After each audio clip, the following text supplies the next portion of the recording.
Hey everyone, welcome to Excellence Point Classes. बच्चों, पिछली class में हम exercise number 2.4 linear equation in one variable class 8th के लिए देख रहे थे। पार्ट 1 आप लोगों ने ऑलरेडी देख लिया होगा, जिसमें हमने क्वेश्चन नंबर 1 से लेके 5 तक डिस्कस कर चुके हैं। आज हम क्वेश्चन नंबर 6 से लेके आगे बचे हुए क्वेश्चन डिस्कस करने वाले हैं। So without wasting any time, let's begin. आइए स्टूडेंट्स, क्वेश्चन नंबर 6 से मैं यहाँ स्टार्ट करने वाला हूँ। यहाँ पे देखिए हमारे पास कुछ वैल्यूज दी हैं। सबसे पहले क्वेश्चन एक बार रीड आपको करना, उसके बाद क्वेश्चन सॉल्व करने की कोशिश करनी है। यहाँ पे देखिए there is a narrow rectangular plot, एक प्लॉट दिया हुआ है, उसके डायमेंशन किसी रेशियो में दिए हैं जो कि 11:4 है। जैसा कि मैंने प्रीवियस क्लासेस में आपको बताया है, रेशियो कभी भी एग्जैक्ट वैल्यूज नहीं होती, कैंसिल्ड वैल्यूज होती हैं। तो यहाँ पे आपको क्या लेना पड़ेगा, 11x और यहाँ पे आपको लेना पड़ेगा 4x। देखिए वेरिएबल सिर्फ एक ही यूज करना है, चैप्टर का नाम ही है linear equation in one variable, तो वेरिएबल हमने एक ही लिखा है। अब यहाँ पे देखिए और क्या दिया हुआ है, आपको रेट दिया हुआ है।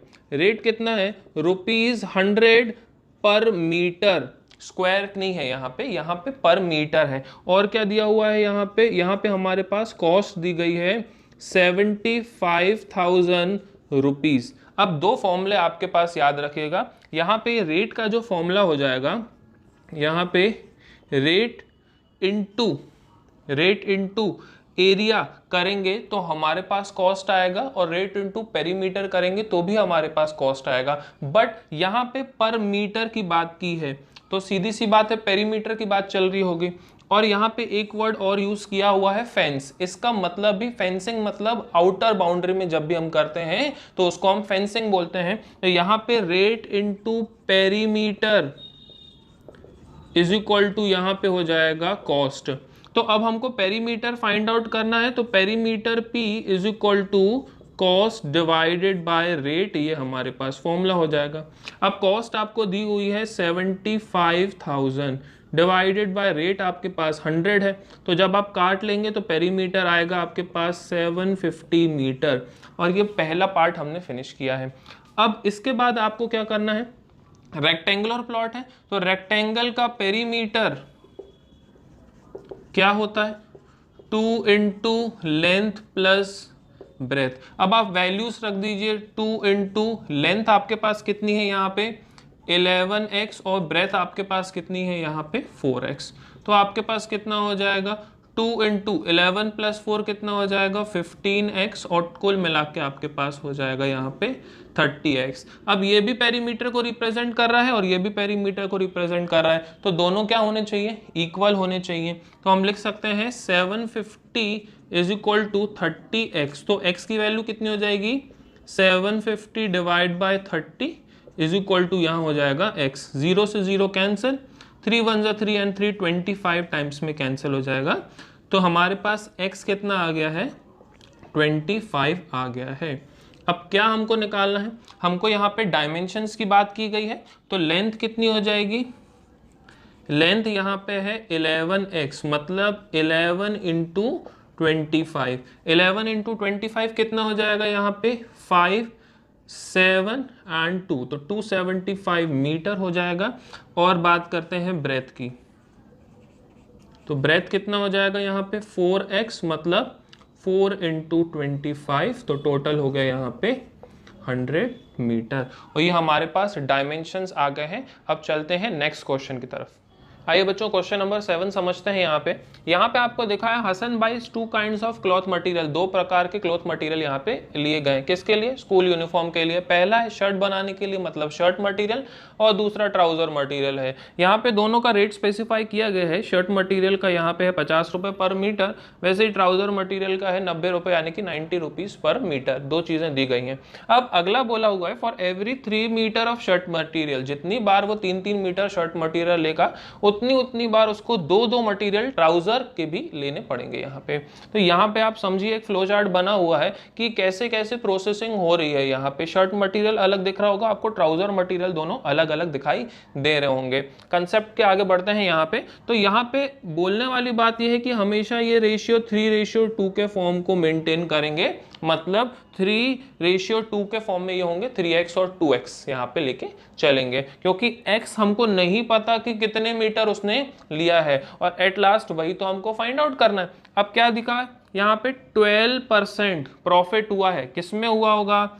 शर्ट मटेरियल में 12% क्या हुआ है? प्रॉफिट। वैसे ट्राउज़र मटेरियल में 10% प्रॉफिट हुआ, और ये हमने फ्लो चार्ट बनाया है। अब ज़रा ध्यान से देखिए, यहाँ पे 12% प्रॉफिट हुआ है, मतलब जितना उसने लगाया होगा उतना तो उसे मिल गया होगा, मतलब 100% उसने लगाया और 100% उसे मिल गया। हम हमेशा सीपी को 100% मान के चलते हैं।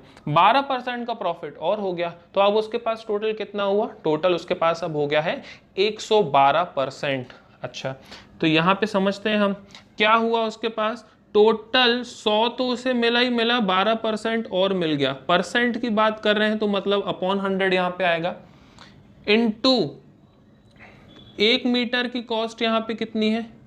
तो 50 है, इनटू कितना?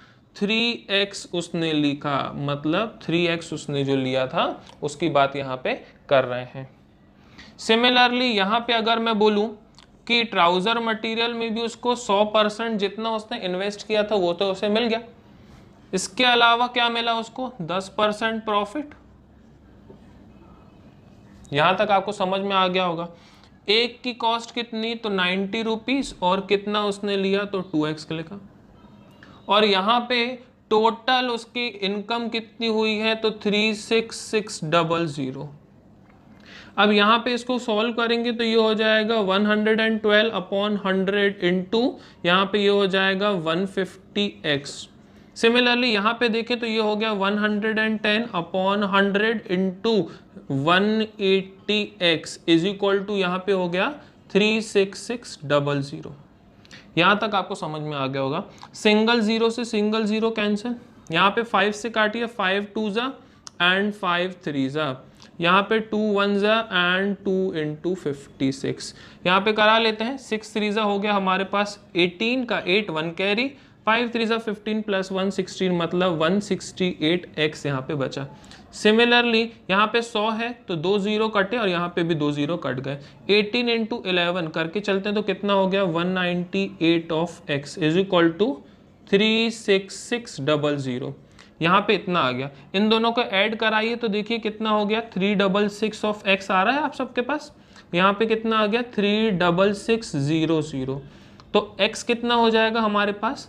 x हो जाएगा यहाँ पे हमारे पास 36600 डिवाइड बाय 366। तो कैंसिल कराया तो हमारे पास कितना बचा? 100। ट्राउजर मटेरियल कितना है? 2x है, तो यहाँ पे हम लिख देंगे कि ट्राउजर मटेरियल कितना है हमारे पास? 2x, मतलब 2 इंटू 100, तो हमारे पास आ गया टोटल 200 मीटर, और ये हमारे पास फाइनल आंसर होगा। अब चलते हैं नेक्स्ट क्वेश्चन की तरफ। आइए बच्चों, क्वेश्चन नंबर 8 यहाँ पे देखते हैं। यहाँ पे लिखा हुआ है half of the herd of deer are grazing in the field. सबसे पहले यहाँ पे टोटल नंबर ऑफ डियर्स आप कंसिडर कर लें, तो टोटल नंबर ऑफ डियर्स यहाँ पे हमने मान लिया है x। अब यहाँ पे फर्स्ट कंडीशन क्योंकि ग्रेजिंग की है तो यहाँ पे हम लिख लेंगे ग्रेजिंग। हाफ की बात की है मतलब x का आधा, तो यहाँ पे x/2। अब यहाँ पे देखिए, अगर हमने टोटल x माना है और उसमें से अगर हमने x/2 निकाल दिया है तो बचा कितना? बचा भी तो उसका आधा, मतलब x/2 ही बचेगा।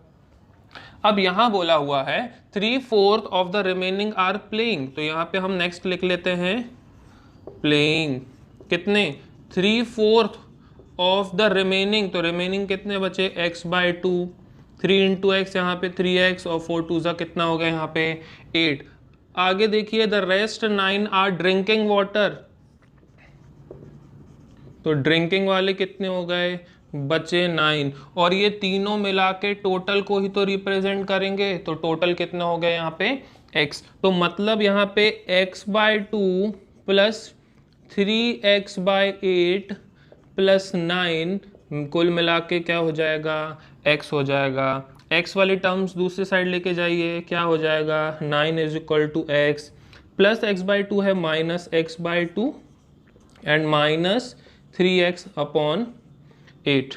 एलसीएम ले लेंगे यहाँ पे 1 2 एंड 8 का, तो आपके पास एलसीएम कितना आ जाएगा? 9 इज इक्वल टू पूरे का एलसीएम यहाँ पे 8 आ गया है ना। 8 डिवाइड बाय 1 यहाँ पे कितना हो गया? 8 into x 8x minus 8 divide by 2 4, 4 into x 4x, तो यहाँ पे 4x आ गया। Similarly 8 divide by 8 1, 1 into 3x कितना हो गया यहाँ पे 3x हो गया। 9 is equal to 8x minus 7x upon 8, 9 is equal to x upon 8, 8 को ट्रांसपोज करा लीजिए, 9 into 8 is equal to x, तो x हमारे पास कितना आ गया बच्चों 72, और यही हमारा फाइनल आंसर है, मतलब 72 डियर्स टोटल थी यहाँ पे। क्वेश्चन नंबर 8 खत्म हो गया। क्वेश्चन नंबर 9 बच्चों, ये क्वेश्चन बहुत ही आसान है। यहाँ पे आपको दिखाई दे रहा है अ grandfather is 10 times older than the grand daughter, मतलब यहाँ पे दो कैरेक्टर्स हैं, पहला ग्रैंडफादर और दूसरी इसकी ग्रैंड डॉटर। यहाँ पे ग्रैंड डॉटर को अगर x माना है तो ग्रैंडफादर कितने होंगे 10 टाइम्स, मतलब 10x। अब यहाँ पे लिखा हुआ है he is 54 year older than her, मतलब दोनों के बीच का जो गैप है, यहाँ पे जो गैप की बात हो रही है वो कितने साल का है 54 ईयर्स का है। तो अगर हम ग्रैंडफादर की एज से ग्रैंड डॉटर की एज माइनस कर देंगे तो हमारे पास 54 ईयर्स का गैप बचेगा। अब यहाँ पे 10x माइनस एक्स कितना हो जाएगा 9x is equal to 54 and x is equal to 54 divided by 9। आप कैंसिल कर लीजिए, आपके पास कितना आंसर आ रहा है यहाँ पे 6। पर क्या हमें x निकालना था? नहीं, हमें तो इनकी एजेस से मतलब था। तो ग्रैंड डॉटर जो है, तो यहाँ पे मैं GD से रिप्रेजेंट करूंगा, x है जिसकी एज, यहाँ पे क्या आ जाएगा 6 ईयर्स, जबकि ग्रैंडफादर यहाँ पे तो G.F से रिप्रेजेंट करेंगे 10x, जो कि बराबर होगा 10 इंटू 6, मतलब यहाँ पे हो जाएगा 60 ईयर्स, और ये आपका फाइनल आंसर होगा। अब चलते हैं last question of the exercise. आइए बच्चों, इस एक्सरसाइज का लास्ट क्वेश्चन यहाँ फिनिश करता हूँ। यहाँ पे लिख रहा है कि Aman's age is 3 times his son's age, मतलब सन की एज जितनी भी ले लूँ, अमन की एज उसके 3 टाइम्स हो जाएगी। उसके बाद बोला है 10 ईयर्स अगो, 10 ईयर्स अगो मतलब 10 साल पहले की कहानी है। यहाँ पे क्या होगा 3x minus 10 and x minus 10। यहाँ पे बोल रहा है 10 ईयर्स अगो ही वॉज, ही कौन अमन, 5 टाइम्स हिज सन्स एज, मतलब अमन की एज तो 3x माइनस 10 बराबर हो जाएगी 5 times of x minus 10। Equation बना लिए, इससे हमको x की वैल्यू फाइंड आउट हो जाएगी। यहाँ पे कितना हो जाएगा 3x minus 10 is equal to 5x minus 50।